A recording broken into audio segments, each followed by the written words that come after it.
June 24th, 2024. The last Chevrolet Camaro rolls off the assembly line. Forever.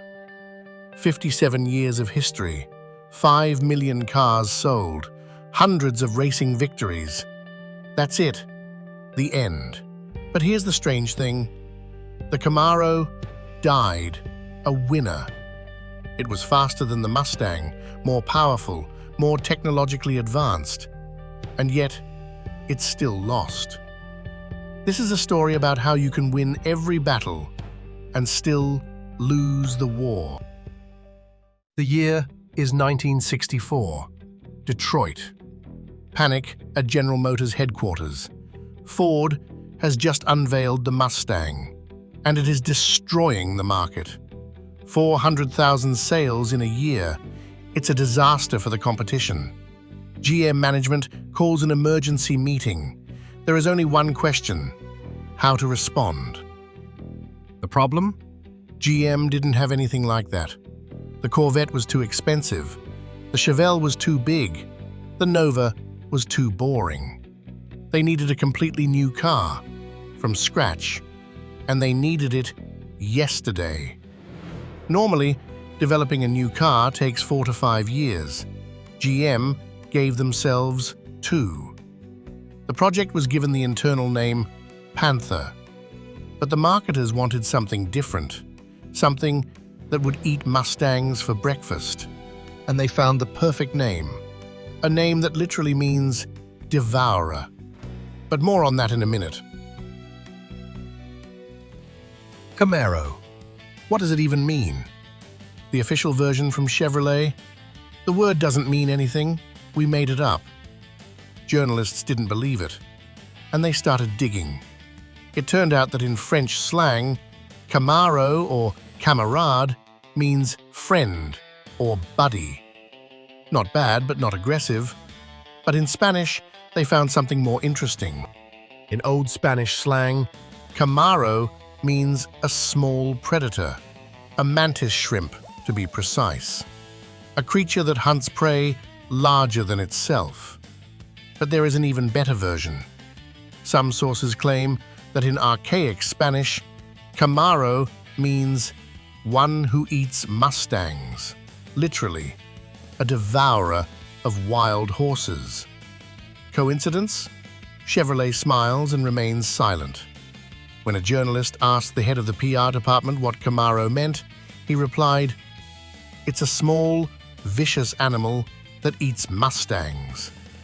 War was declared. On September 29, 1966, the Camaro was unveiled to the public, and the Mustang felt fear for the first time. September 1966, Detroit. Chevrolet is staging a grand premiere. 14,000 journalists, live television broadcast, the cover falls, and the world sees the Camaro. Long hood, short rear, aggressive radiator grille. It looked like a Mustang, but meaner, more dangerous. The base version, an inline-6, 140 horsepower, cheap, affordable, for young people. But Chevrolet understood that to beat the Mustang, they needed a weapon, a real weapon. And so they created the SS, Supersport. 5.7 liters, 350 horsepower. That was 80 horsepower more than the top Mustang of the time. The first blow had been struck. But the real bombshell was the Z28. Chevrolet created it for one purpose: to destroy its competitors in Trans Am racing. 4.9 liters, 290 horsepower, officially.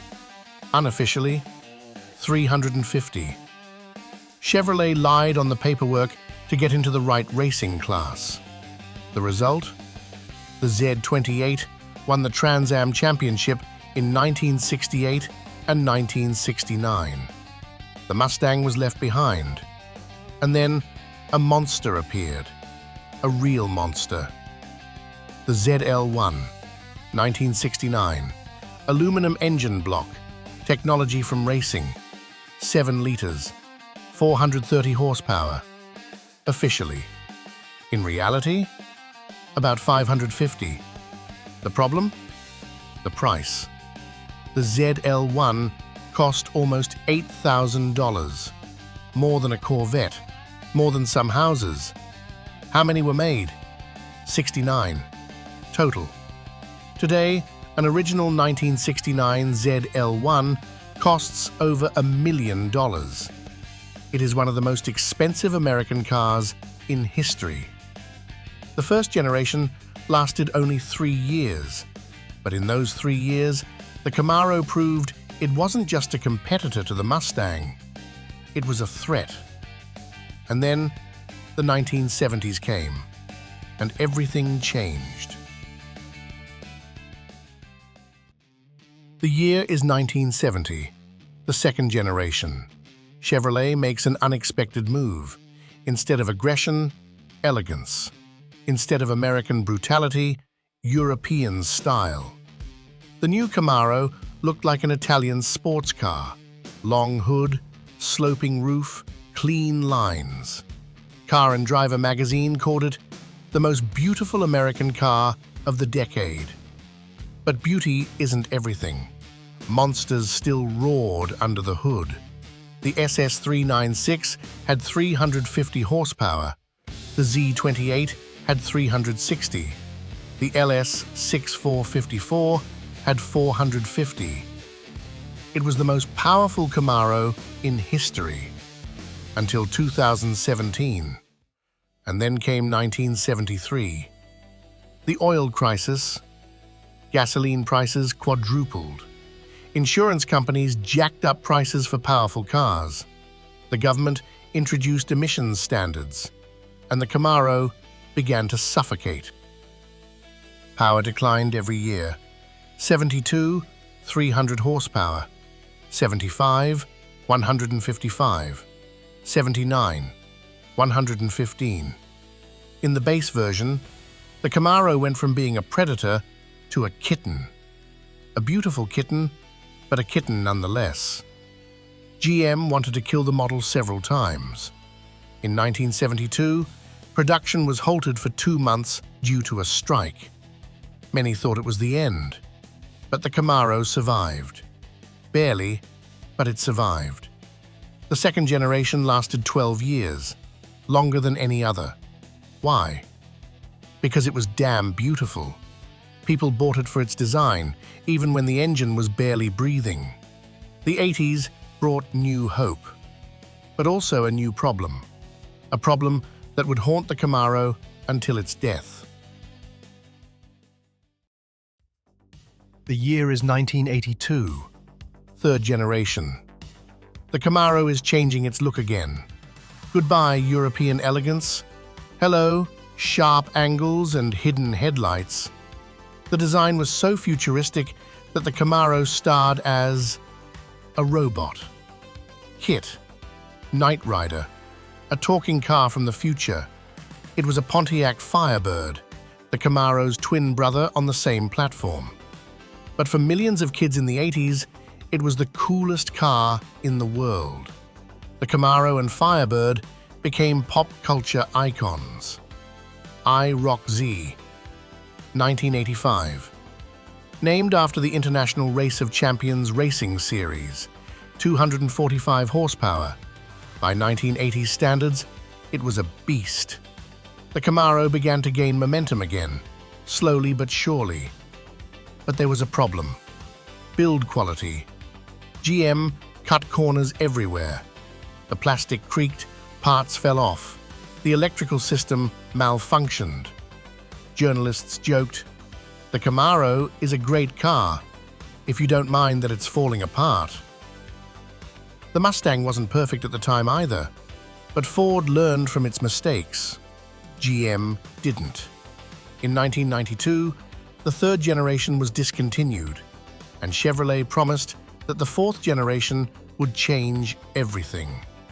They weren't lying, but not in the way they wanted. The year, is 1993. Fourth generation. Chevrolet invested billions. New platform, new design, new technology. And the result was controversial. The headlights. Those damn headlights. Narrow, squinted, as if the car hadn't gotten enough sleep. Critics called them catfish eyes. Fans were furious. But under the hood, it was serious business. The Z28, 275 horsepower, LT1 V8 from Corvette. And in 1988, the SS appeared. 320 horsepower, 0 to 100 in 5.2 seconds. The Mustang GT of the same year, 260 horsepower, 0 to 100 in 6.7 seconds. The Camaro was objectively faster, objectively better. And yet, it still lost out in sales. Why? Practicality, or rather, the lack thereof. The fourth generation Camaro was a nightmare in everyday life. Huge doors, impossible to open in a parking lot. Tiny back seat, only for amputees. Ridiculous trunk. And the Mustang? 4 normal seats, a normal trunk, normal doors. People chose practicality. The Camaro lost. August 27th, 2002. The last fourth-generation Camaro rolls off the assembly line. GM announces, production has been discontinued indefinitely. Fans are in shock. The Mustang celebrates its victory. The Camaro is dead. Or is it? 8 years of silence. 8 years without the Camaro. And then, resurrection. A Hollywood resurrection, literally. The year is 2007. Movie theaters around the world. Michael Bay's Transformers. A yellow Camaro named Bumblebee becomes one of the main characters. The problem? This car didn't exist. It was a concept, a show car. But the public reaction was so crazy that GM made the decision. The Camaro is coming back. The year 2010, the fifth generation, retro design, references to 1969, aggressive stance, and finally, a normal interior, high-quality plastic, working electronics. GM learned from its past mistakes.